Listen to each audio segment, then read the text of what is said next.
everyone, I'm Carrie, and today I thought I would jump on here and show y'all how I finish my cross stitch into little pillows. So I have been working on Oh Lucky Day by With Thy Needle and Thread, and I finished it. So in this pattern there are 3 different charts. I have made all 3 and I want to make them into little pillows like on the pattern cover. So I'm going to show y'all my method and how I do that. I have all of my stitched pieces finished and ready to go. I've picked out some backing fabrics for each of my pillows, and I have interfacing. This is SF 101 by Pellon, and you can get it at Hobby Lobby or Michael's. I like to use it. It's just a lightweight woven interfacing. It's nothing special, but it'll keep your, if you use like crushed walnut shells to fill your piece or to fill your pillow up, it'll keep them from seeping through the holes. So I just like to add extra stability for that. And I'm also going to show y'all how I make my cording with DMC. I decided instead of the rickrack on the pattern, I'm going to do corded DMC around the edges just to give it a nice finished trim. So the first thing I'm going to do is I'm going to fuse my SF 101 to the wrong side of my cross stitch pieces and the wrong side of my backing pieces. So I will take you to the ironing board and we will get started. Okay, so I've got my iron preheated. I have it set to the highest setting, which is linen and cotton, and I do have it with steam on. So I'm going to take my first cross stitch piece and I'm going to lay it face down. So the wrong side should be facing up, and then I'm going to take a piece of SF 101 and I'm going to lay it bumpy side down on the back. And I just want to make sure that it's going to cover enough of the piece so that when I trim it, the whole back side is interfaced. So I'm just going to put my iron down on it. I don't move it or anything. I just kind of stamp the iron and give it a minute to melt the glue on the adhesive or on the interfacing and make sure it adheres.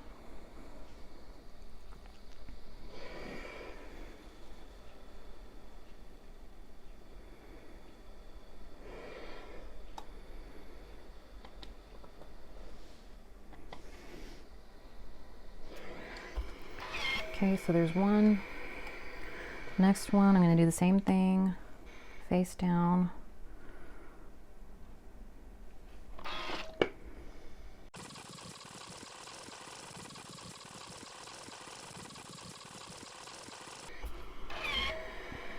Alright, so I've got all 3 of my cross stitch pieces interfaced. So I'm going to set these aside and I'm going to interface my backings.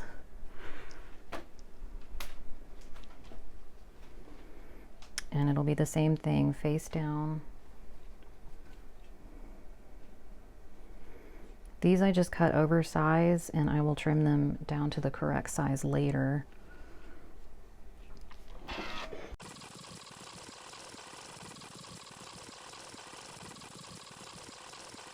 Now the nice thing about using SF 101 is you can totally piecemeal it if you have scraps. So I don't typically throw away any offcuts. I'll just save them and use them to fill in any gaps if I need it to be a bigger piece. I'll just use a scrap.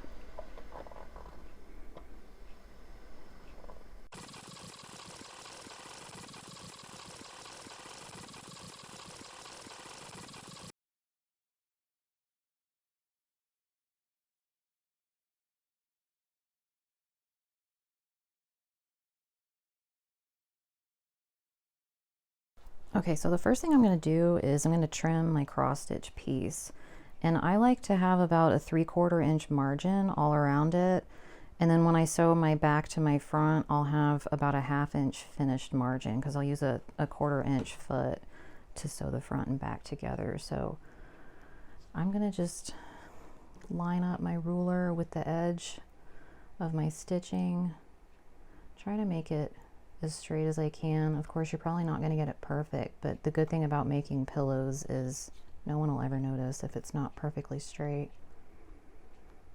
So I'm going to cut here. And I'm going to go around all 4 sides and do that.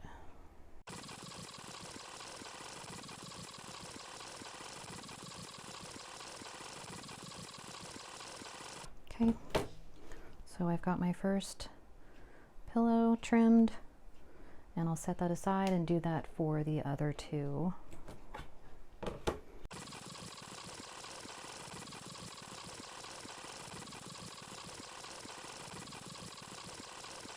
All right, so I've got my next one,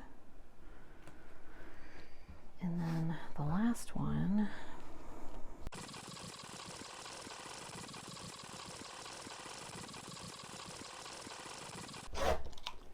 Okay, so I've got all my pieces trimmed, and I'm going to put them right sides together with a piece of backing fabric now. All right, so I'm just going to pair up what I like. These are just some Lori Holt scraps that I had. So I like that. So now what I'm going to do is I'm going to put my cross stitch pieces face down on top of the backing fabric. I'm not going to trim the backing fabric until I have sewn the front to it. It's not really the most conventional way to do it, but I think it's just easier not to try to line things up. So like for this print, I'm just going to look at the top of my cross stitch here and make sure that I'm not on the gingham like crooked. Just do the best I can. And from here you can pin if you want. I'm not a pinner, never have been. So I'm just going to sit down at my machine and sew these together with a 1/4 inch seam, and I am going to leave a small opening at the bottom of each pillow so that I can turn them right side out after I'm done.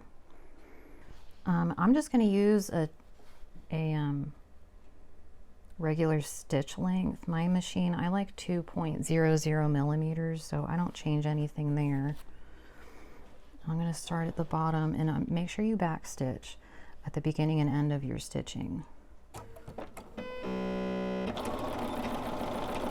And I kind of go over it a few times.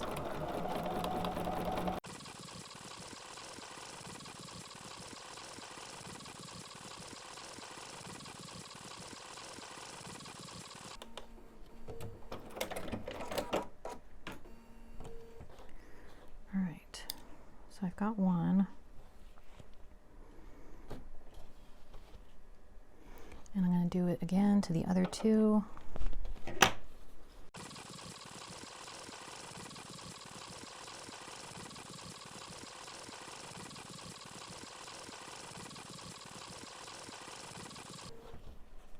Number 2.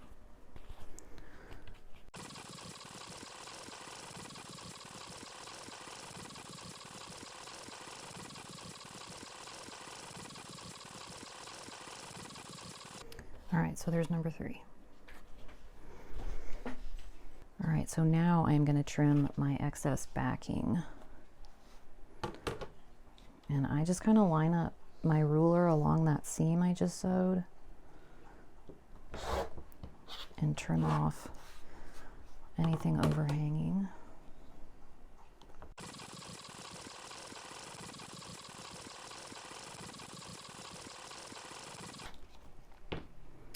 All right, so now I am going to take some scissors and I am going to clip. I don't know if I can get that to focus. Come on. I'm going to clip not through but up to my stitching. So just be very careful that you don't cut too close to your line of stitching.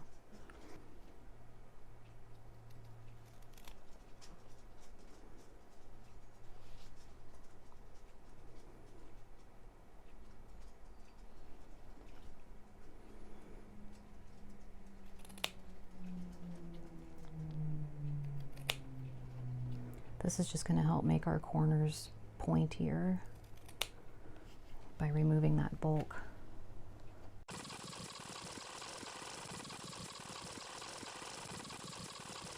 Okay, so now I'm going to turn them right side out. So there's really no perfect way to do this, but since we've interfaced both sides, you won't have to worry too much about your stitching getting caught on anything, at least on the back. So I'm just going to push everything through that opening we left.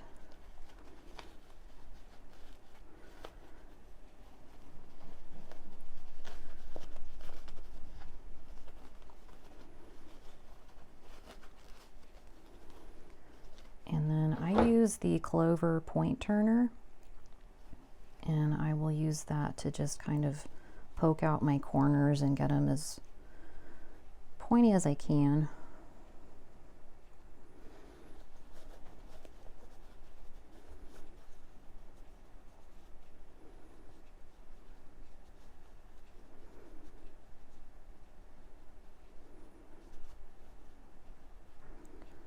I don't worry too much about my corners being perfect simply because I'm going to cover them with trim anyway, but I do like to get them as good as I can.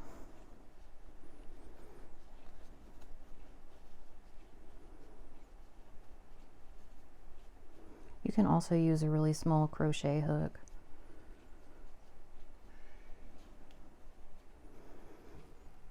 So this one wants to be more rounded than I'd like.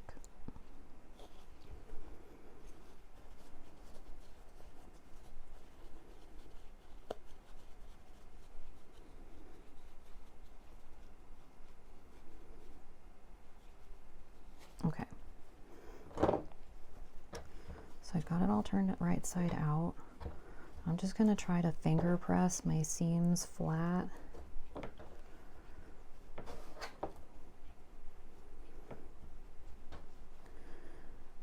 And kind of help fold where I'm going to sew shut the opening. Okay, so I'm going to take it over to the ironing board and give it a press from the back.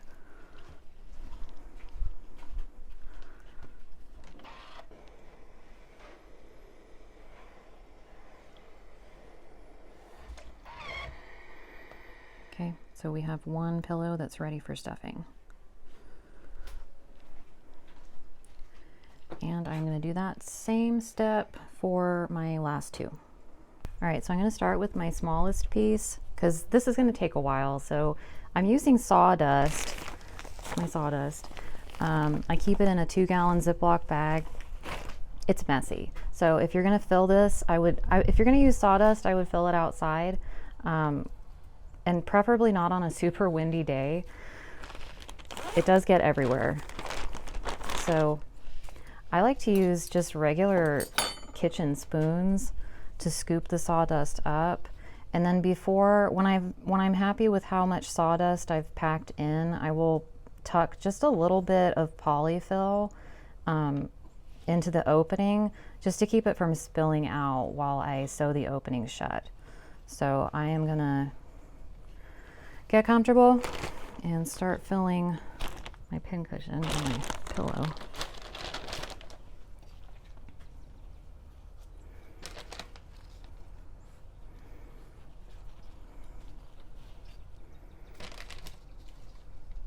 Nervous. Why? I don't know. I should be less nervous because you're here.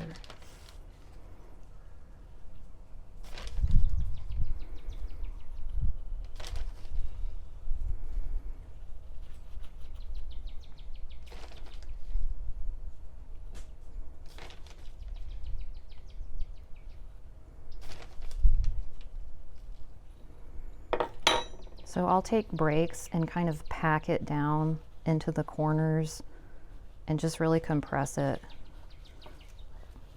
because I want it to be full.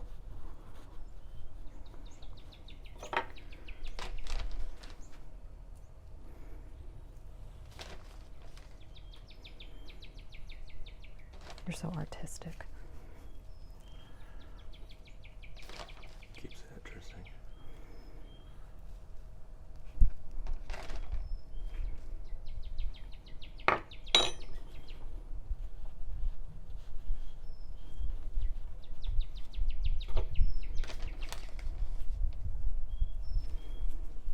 And you think that you're not going to need that much, but I promise you it takes at least twice as much as you think it'll take if you want it to be full.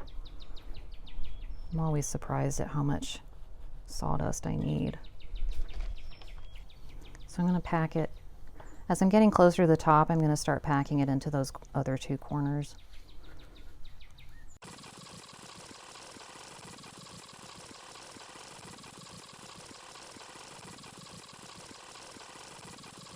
Okay, I think I'm happy with how full this is now. I just kind of flatten it in there. I like my pillows, when I fill them with sawdust, I like my pillows to be kind of more on the flat side, packed but flat, not real rounded or poofy. So now I would just pinch off, you don't need a whole lot, just pinch off a little bit of polyfill and tuck it in right at that opening. And this will help keep things clean when you're trying to sew shut your pillow. You won't have sawdust spilling out everywhere. And I had someone ask me how you keep your sawdust from getting on your piece. You don't. What I do to get it off is I just smack the crap out of it. Like really just bang on it. You know, it'll come off. So there's one. And so from here I would go back inside and I would sew shut my opening, but I'm going to do my other pillows first. All right, so I like to use this thread. It's called the Bottom Line, and it's just a really nice strong thread, 60 weight polyester. I get it from Shabby Fabrics has it, but you can also order it directly from Superior Threads. And if you like any kind of hand piecing, it's also really great for like English paper piecing. So I'm just going to cut off a length. If you hear banging, that's because Ginger has her bone and she's under the table with it, dropping it on the floor.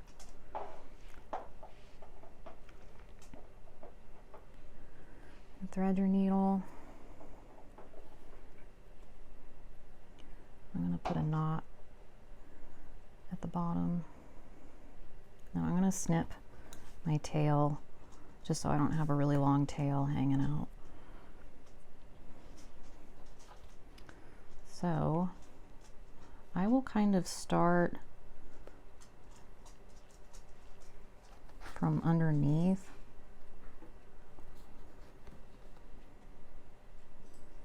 And then from here, I'm going to do, I think it's called a ladder stitch.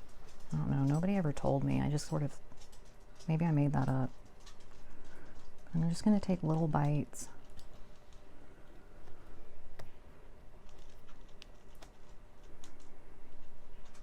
And this will help hide your stitching as well. Not that it really matters because we're going to cover it up anyway, but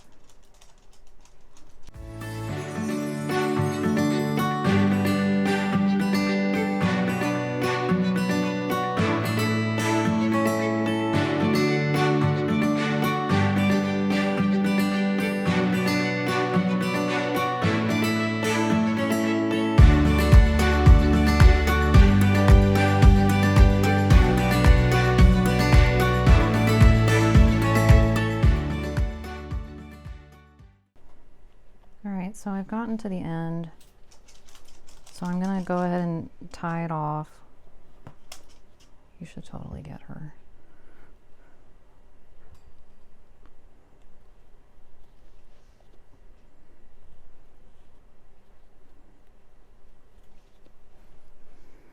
So I just take like a few small stitches into the fabric where you can't really see. Just try to hide it as best you can, and then I will loop my thread around the needle a few times and then pull so I have a little knot, and then I'm going to feed my needle down into the pillow and just come out somewhere in the back, and I will pull it tight and snip so that it's now buried inside the pillow.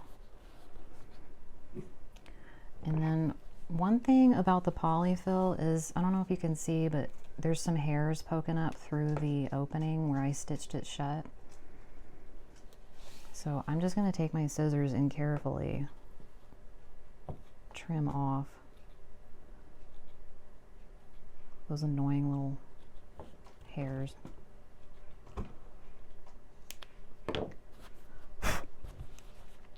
And then I smack it around some more. Get it how I like it. Knock off any sawdust that got stuck somewhere. Kind of play with it.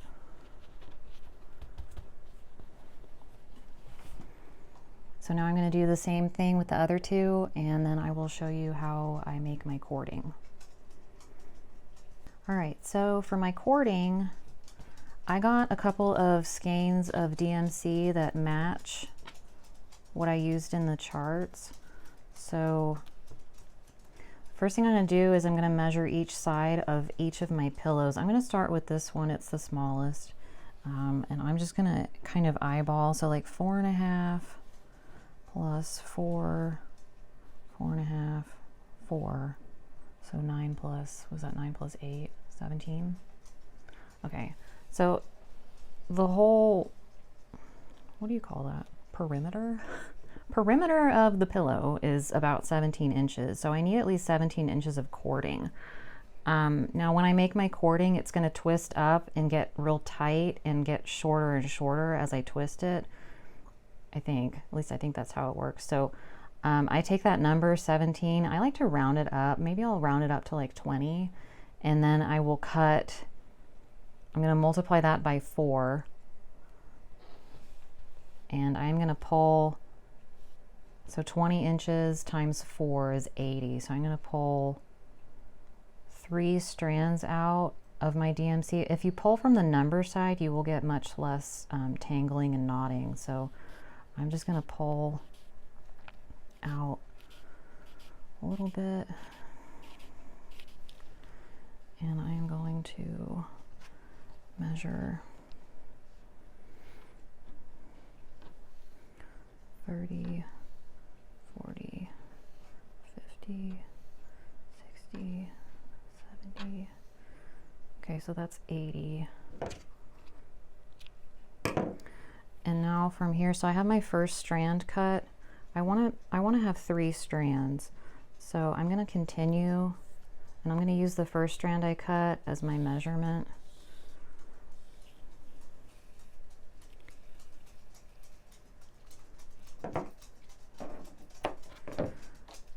And I'm going to pull one more strand out that's 80 inches. And if I'm doing this wrong, I'm going to find out. I'm pretty sure I'm doing it right, but I also think I'm going to end up with way too much cording because math is hard, and I'd rather have too much than not enough. Okay, so I'll cut it right here. So I have 3 80-inch strands, and I am going to tie them together at the end in a knot. And I learned this from I'm sorry. She's the Twisted Stitcher on YouTube. So this is her method that she uses. So I'm basically just showing y'all what I learned from her.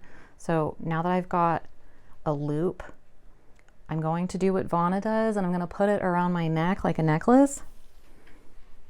And then I'm going to take my secondary color that I want in my cording, and I'm going to do the same thing again. I'm going to have 3 lengths of 80 inches.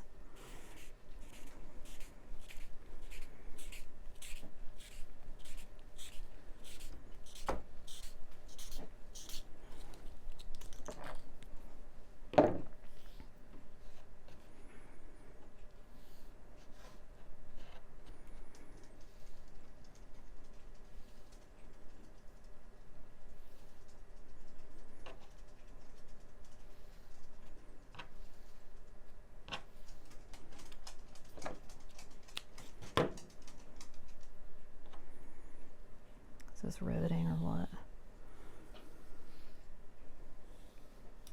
Be a time lapse again. Yeah.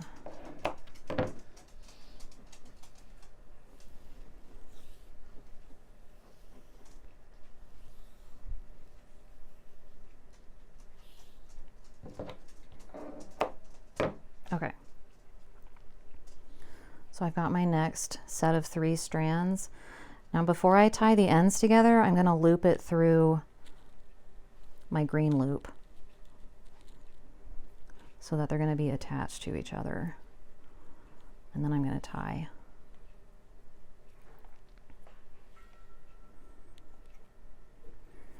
Okay, so it should kind of look like this. Now I'm going to find a hook somewhere in the house. You might have to get creative here, but I have a hook that I use that works out pretty well. So what you need, this is a Krennic custom quarter. I actually got this off of eBay, and it came with this weight. It's like a weight with a hook on it. I don't know if this actually is supposed to come with these, or if maybe I bought like a really old model.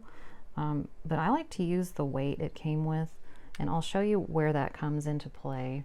But for now, I am going to take my necklace off, and I'm going to go over to the door over here. Okay, so I use this hook right here, and we're going to back up toward the windows. Ow. So I pull it taut, like so. And I'm going to hook my quarter along the other end. And just keep holding it taut. And from here, you're going to reel it like a fishing pole. And it's going to twist. Now, if you don't do it tight enough, the cording will look really loose. So I like to really tighten it. Sometimes you'll feel a little bit of resistance.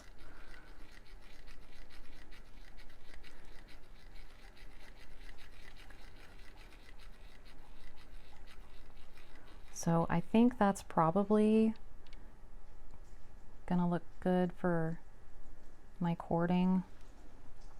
So I'm gonna keep it taut. I'm gonna pinch the end of it that was hooked to my quarter. I'm gonna pull my quarter out. Now we're done with the quarter for now. So I'm gonna hold it taut, and I'm gonna pinch the center of my cording. Nope. Okay, hold on. Back up. I'm gonna hook my weight. Now, if you don't have the weight, you can also hook your quarter on it in the center, and you can use that as a weight. But I'm gonna hook it, oops, and just kind of hold it there. And then I'm gonna grab my other end. Okay, now I'm gonna let go, and it's gonna spin and twist. When it stops spinning and twisting and starts to twist back the other way, that's when I'm gonna stop it.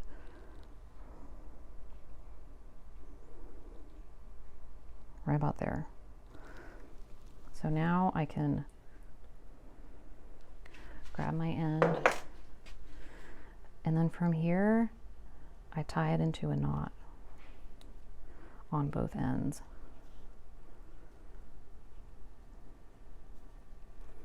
And that's the cording. All right, so I am gonna I'm gonna trim off the end here that I don't want, so I'm not as confused, so that's trash. So what I do is I find the center of my cording, and I pick a spot where I want my cording to go. I'm thinking there's a couple of different ways you can do this. You can wrap it around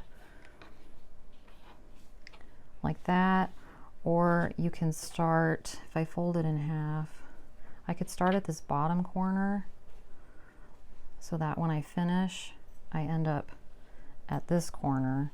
I could tie a cute little knot and have like a tassel. It's kind of up to you. I'm not really sure what I want to do. I think I'll do the tassel, and I'll put it up here because there's some empty space in the stitching that would fill that in. So I'm just going to put it on the opposite corner, and I put a pin in it just to hold it there.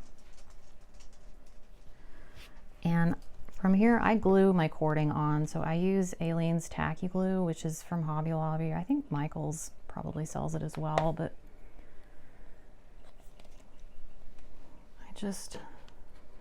I glue and then I use pins to hold it in place. This might take a minute. And this stuff dries like cement, so I also want to say the longer it's exposed to air, the tackier it gets. So just keep at it. If it's not sticking, just give it a few minutes and it'll get tackier. And I will leave the pins in until it's fully dry.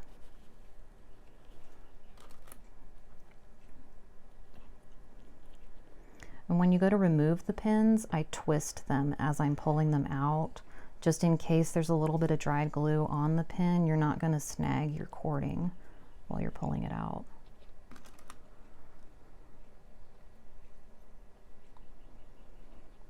Because sometimes they can get gummed up over time with glue.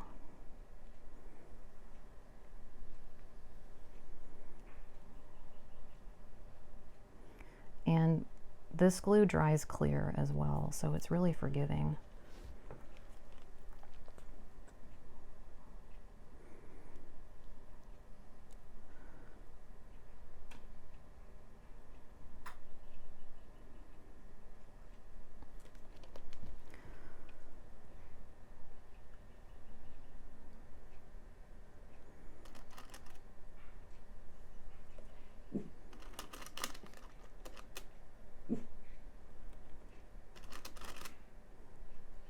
Now this is the corner that I want my tassel, so I'm going to stop gluing on this end. And I'll continue on the other side until I get to that corner. And Whiskey's guarding the house today. I don't know what he sees. I think it's a bird.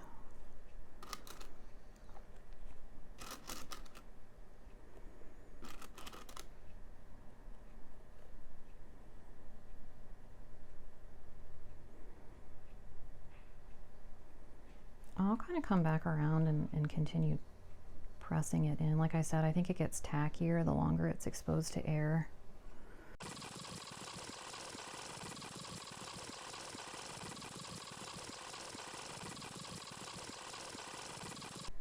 So once this is fully dry and I take out all my pins, I would come back and I would tie a knot to secure my tassel. And then I would figure out how long I want my tassel to be, and I would knot them again at the end and trim off any excess. And then from here, it would be ready to be placed like in a dough bowl or however you want to display it. This is also a good way to make ornaments. If you want your ornament hanger to be corded DMC, you could start your cording down in the bottom center so it ends up at the top, and then you can tie a little loop so you can hang it on your tree. But yeah, that's how I do my cording and my cross stitch pillows. So if you have any questions, feel free to leave a comment and I will do my best to answer them. But yeah, thanks for watching.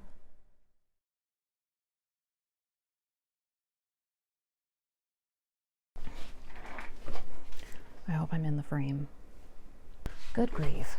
If I'm not in the frame this time and I have to do this over.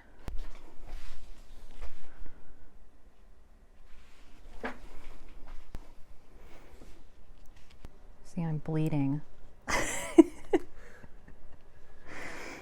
It's not cross stitch until you've cut yourself and you're bleeding.